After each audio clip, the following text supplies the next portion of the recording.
Hello, my name is Julia Kai and I am a teacher of life skills. I've worked in people's lives for nearly 50 years now. I began when I was 18 working in health and fitness and sport, and that evolved very naturally by the time I was 30 into working much deeper levels with people, helping them to find their inner strengths and manage very difficult situations, to grow, to evolve, to expand, to heal, to become whole. And it's been my privilege to do that my whole life. I also have worked in the corporate world and in organizations where people were having difficulty in relationships, in performing, all manner of things. And I work a lot in relationship. That's actually everywhere, isn't it? We are always in relationship with primarily ourselves and then everyone else. And I give talks, and more recently I'm being invited to talk in organisations about something that seems to be more prevalent now, called imposter syndrome. So I thought I'd do a little bit on that today, because what is imposter syndrome and how can we transform it? I might do a few videos because I think now today I'll more introduce what it is, that people who are clearly achieving and they're performing at a high level, they're in positions of authority or competence, and it's evident that they're very good at what they do, and yet they feel huge self-doubt. They feel huge fear that they're going to be discovered, that they're a fraud somehow. And they have this inner critic, a voice of huge narrative, a voice that's telling them they're not good enough. And it's a very big area that I find increasingly is there with people. I think it's always been there in my work. It isn't like it suddenly happened. I just think that there is more awareness now, and people are more able to talk about their mental health and how they feel about things. But imposter syndrome, the kind of characteristics of imposter syndrome is that people are achieving to a high level and they don't believe it, that they are saying it's just luck, it's just timing, they just happens to be everyone else they're working with, that they don't really receive praise well, and that they are eternally under pressure, feeling that they're not good enough, and there can be lead to a lot of overworking and perfectionism. There have been highlighted that there are different types of imposter syndrome.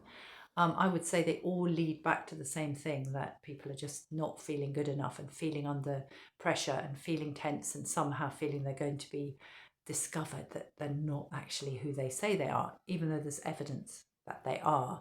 But there are different kind of strands of that. You'll get the person who's the perfectionist, who can never ever feel that what they've done is good enough, so they'll keep going, and that leads to a lot of overworking. They want it to be absolutely perfect, and that of course creates tension. And then there's the people who feel they need to be an expert at something, so it's very stressful for them if they don't know things. The people that like to do things feel they've got to do it all alone, that they can't ask for help. Then there are the superhuman people that kind of dovetails with, that can feel they need to cover everything. And then the people that need to feel they already should know, they don't like to be, it's not they don't like to learn, they feel that they should know it, that they're a natural genius. Those types, I think, all really lead to one area of distress and discomfort and feelings of just low self-worth. Because what can happen, of course, the effect in the workplace, or an effect everywhere in our lives, is that it will create overworking, because we're going to feel we've never done enough. That of course leads to burnout. That of course leads to lower productivity in the workforce. It also leads to a lot of strained relationships, because people are feeling that somehow they're not being valued, because ultimately if there's an inner drive that's pushing them forward to be a perfectionist, then they're wanting other people to see that, and often in a workforce that isn't there, so it can lead to a lot of mental health issues of burnout, absenteeism, lower productivity, strained relationships. So it is a real area of concern in the workplace. And I think, as I say, it goes on everywhere. But because I've been particularly asked to go in and work with this in organisations, I thought it would be interesting and important to kind of flag it up. And so this is just a whistle-stop tour through what it's to do with. As with all these things, it will come. It's probably very, very much based in our childhood, our beginnings, our culture, our social social expectations, our family expectations. So what I always would do, and I say I'll make some more videos, but always encourage that we need to investigate those early years. It's very important that we start to discover, where did we get our beliefs from, where have we got our rules from, where have we got all these conditions and these scripts and programs that are saying that should do better, could do better, not good enough. Where did they come from? So I will always encourage people to start to investigate their childhood influences, their parents, their school, their teachers, their siblings, their peers. Where have they got these ideas from? What was the culture in the school and the society and the family? What kind of rules and expectations were they? Because these, when we're very little, we've got a very sponge-like brain. For the first 7 years, we're absorbing. We're in a state of theta. So programs and patterns and everything gets set up in that time, and they can be playing out and playing out. So I always think deeper work is important to investigate, to free ourselves, and then working at the top level of where we are now, it's really recognizing the narratives that are running, and recognizing that we create pain with our brain and we create pleasure with our brain. So again, we need to look at our habitual thoughts and start to see them and recognize that we are creating our world with our thoughts and with our feelings. So that is another very big place to investigate. I'm doing a very whistle-stop tour through a talk that I would take an hour and a half over, but I just thought it would be useful just to give some pointers, because then when we start to recognize the inner drives that are creating these patterns, we can start to at least press pause on them and rewrite the narrative. It can be useful to see where there is a continual negative narrative and to rewrite it and start to train our brain to do that. And then, of course, learning to release that emotional tension, because essentially it means that if we're being driven by programs and patterns and rules and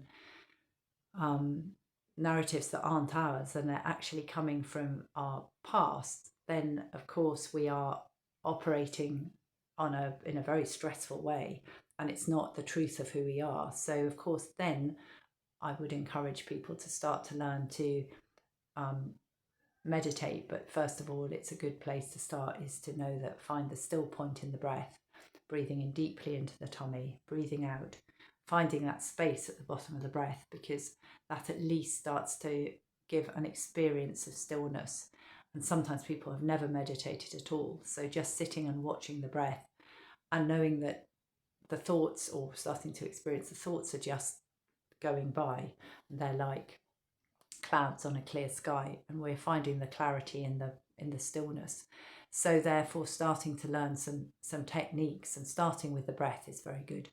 And then I would teach people lots of emotional release techniques, whether that's using sound, the sounds of om and chanting, whether it's kundalini shaking that shakes it all out, writing out our distress and burning it, many emotional release techniques to start to recognize how we can come back into that center point and really start to rewrite the narrative and learn how to um, know that we're not an imposter. You're not an imposter. You're yourself, and you're finding out how to express in the truest form, because really the most important thing is to know that there's only one you.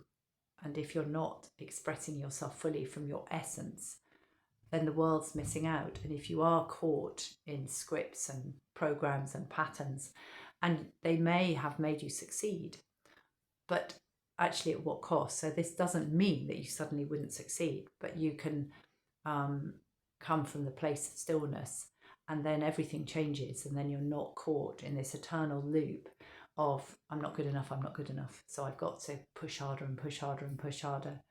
I think essentially that is the essence of it. As I say, I give talks on this that last an hour and a half, because we'll go more into the root causes. We'd go more into how to make sure you're rewriting that narrative, and that's the essence of it. Knowing that we are creating our life with every thought we think and every feeling, and if we are in a negative narrative and we're feeling bad, we're creating a psychological loop and a psychological drama that keeps us stuck in that pattern. Now, it may drive you on to succeed, but it's not healthy. Whereas when we feel good, when we get into the essence of who we are, and we can create an experience of stillness and ease, and we can imagine a beautiful place, we can get into our own place of joy, and then build that energy, and then we can create something very different, and we can start to recognize the feeling coupled with narrative creates an entirely different experience of our life. And that takes continual awareness, continual consistency, and then you can start to experience the truth of who you are and your essence, and see yourself creating a life that really is full of ease and joy. And also, it's fun going for goals. It's fun stretching and looking to see what's possible, but you do it from a place of joy.